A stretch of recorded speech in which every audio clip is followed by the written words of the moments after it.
Hi everyone, I'm Rachel McAllister. I'm one of the actors at Pitlochry Festival Theatre, and today I'm going to continue our little video series of playwrights and writers through the ages. So today we're going to fast forward from ancient Greece all the way forward to the 1500s in Britain and one Mr. William Shakespeare. So Shakespeare was born in 1564 in Stratford-upon-Avon and is one of the most celebrated writers of all time. His work is studied throughout the world as part of schools' curriculums, and it is constantly being performed by professionals and amateurs alike. As a writer, he wrote plays, poems, sonnets, and he also performed as an actor. All of his plays are notable.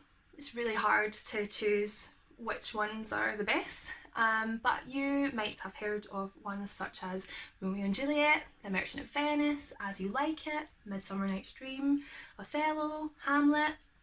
I could go on and on. So there is an absolute wealth of knowledge out there about Shakespeare and his plays, how they were performed, how you're supposed to read it, how you're supposed to say it.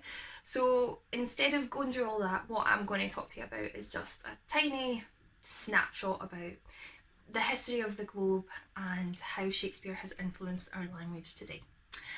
So, Shakespeare's writing style. So we know that Shakespeare was a really creative writer, the way that he paints pictures for us to imagine in our minds. But he also invented many new words, a lot of which we still use today. So someone counted, and his plays contain over 17,000 individual words, and about 10% of them are all brand new from his imagination. So some of the words that Shakespeare invented that we still use today are eyeball, puking, bandit, lackluster, swagger, and many more. So if you go online and type in a list of words that Shakespeare invented, you will have a plethora of fantastic words that the English language would be so much less rich without. So Shakespeare is the most quoted and most translated writer of all time. His plays have been translated into over 80 languages, and that includes Klingon, the language that was made up for Star Trek. So someone has translated Shakespeare into Klingon, which is just fantastic. So as well as creating new words, he also created some phrases that have stood the test of time and that we still say today. So a couple of examples of these are as dead as a doornail, love is blind, in the mind's eye, a wild goose chase, and as made doubly famous by Sherlock Holmes, the game is afoot. So in Elizabethan times, it wasn't uncommon to mispronounce or make up new words, because at that time there was no set spelling. So you would just spell words however they sounded to you or however you felt like it. They didn't have, like we do, Oxford English Dictionary that we all refer to check our spelling. They just did it however they wanted to. So even Shakespeare, when he was signing his name on his works, would often write his name in a different way. So Shakespeare's plays, although they were performed, they weren't traditionally published during his life. So after he died, his friends all clubbed together and they paid for his plays to be collected and published, and that is what is known as the First Folio.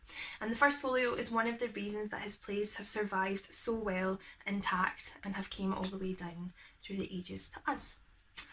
So I'm going to tell you a little bit about how they used to perform Shakespeare back in those days.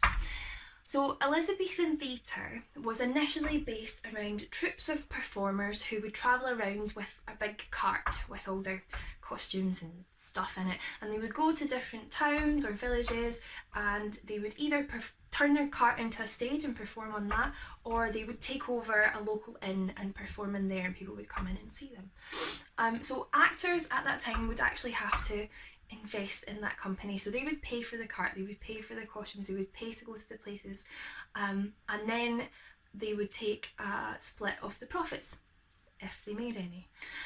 But this wasn't really good for business because at that time the plague was going about. There was all these laws about travelling, there was laws about performing, where you could perform if you needed a licence, if you needed someone to sponsor you. So it wasn't a great way to run a theatre company. So as a result, the first theatre was built in 1576. And although the actors still invested in the theatre, they then became the theatre company. And what would happen is they would perform in every show that that theatre produced. So it's kind of like what they do at Pitlochry Festival Theatre at the moment in the summer season. So in the summer season you get a company of actors and they perform in all the shows. So that's what they were doing way back then. But unlike us lucky actors at Pitlochry, back then the actors had to do absolutely everything. So they acted in the show, they did the costumes, the hair, the makeup, they did the music, they had to set up, they had to tidy up, they had to do literally everything. And now luckily for us, a theatre is run by a whole team of people who are all really good at what they do. So we're very lucky.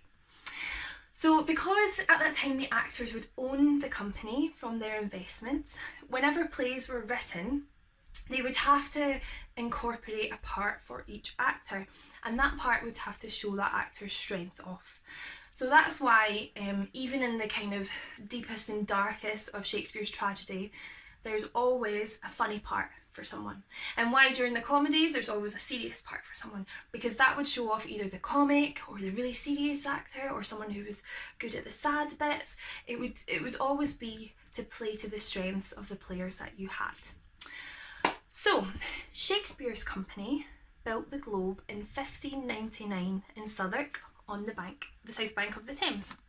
So the Globe was an open air theatre and it was shaped like a donut. So in the middle it was open to the sky, and then round the outside it was covered over. So you were very lucky if you got to be in the covered over bits. And because back in those days they didn't have electric lights and fancy flashing lights, they had to perform by the light of the sun. So that meant that performances always took place during the day. So the name of the Globe was symbolic. It meant that the theatre could represent the whole of the world. So that meant no matter what play you were watching, even though the theatre always looked the same, it could represent any place in the world at any time in history. So set-wise, the Globe was similar to how our Greeks had it before. So what they had was one simple sheet that was painted. That was it. There was no big set pieces, no fancy flying in and out of stuff. It was just one simple painting. So this painting would be really elaborate and beautiful and a work of art, but that would be it. Nothing moving in and out, no fancy stuff, just that. So the actors would sometimes maybe get to use a table or a chair or something like that, but for the most part Shakespeare had to rely on his words to set the scene and let the audience imagine where they were rather than set pieces. So there was also no microphones in those days, and if you can imagine a really busy area where people are standing, bustling, there might be people talking, there might be people fighting, the actors had to really use their voices to cut across all of the audience and make sure everyone knew what they were saying. So they might speak in really boomy voices, and then that led to them performing with big massive hand gestures like I'm doing right now. And that meant that the audience could understand better what they were saying. So although they didn't have lighting or sound or anything like that, the Elizabethans were really into their special effects. And the special effect that they were most into was fake blood. They loved it. Any opportunity, fake blood, spit it across the audience, they thought it was fantastic. So Shakespeare employed a lot of fake blood into his more gory scenes. He loved it. They also had a trapdoor on the stage so that people could disappear. Very exciting. And actors would often fly in on ropes, and actors still do that to this day, and it's still really impressive. So that's just a little bit of history about the Globe. about how they used to perform Shakespeare and how he influenced our language today. As I said, there's so much knowledge out there, there's so much stuff online about Shakespeare and his works. I know a lot of people struggle with reading Shakespeare to begin with, but there's so many great online resources where it can help you unpick the tricky bits and really start to enjoy it. So I hope you enjoyed today's fact file, and I will see you soon. Thanks.